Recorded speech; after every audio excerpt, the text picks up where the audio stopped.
Rotation articulaire de la cheville pour venir stimuler les lignes des tissus de ton articulation. Donc, dans un premier temps, je te demandais toujours de travailler dans une amplitude maximale sécuritaire. Ce que j'entends par là, c'est que lorsque tu vas venir réaliser tes rotations au niveau de la cheville et que tu as de la douleur dans certaines amplitudes, eh bien, je vais te demander de venir réduire cette amplitude-là pour ne plus avoir de gêne ou de douleur. Dans un second temps, on va venir éviter de solliciter les articulations voisines, c'est-à-dire le genou ou la hanche et encore d'autres articulations que tu pourrais solliciter lorsque tu bouges ta cheville.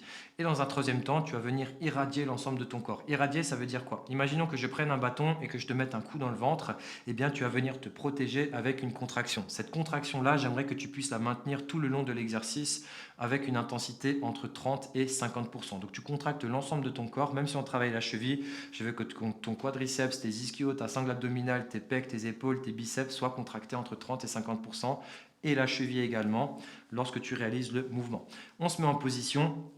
Tu viens passer ton avant-bras en dessous du genou et tu viens bloquer ta main au niveau de l'avant du genou. Pourquoi? Parce que tu dois ressentir si maintenant tu bouges l'articulation de la cheville, si ton genou fait un pivot de cette manière-là. Nous, on veut surtout pas ça, on veut se concentrer essentiellement sur la cheville. Sans plus attendre, on vient démarrer nos rotations articulaires contrôlées. On vient pivoter le plus loin possible, on vient visiter toutes les fins d'amplitude sans avoir de gêne. Premier tour, on passe au deuxième. On évite de bouger le genou, troisième. Ok, et on part dans l'autre sens. Premier tour, on va chercher vraiment les fins d'amplitude. Deuxième tour, et on termine avec le troisième.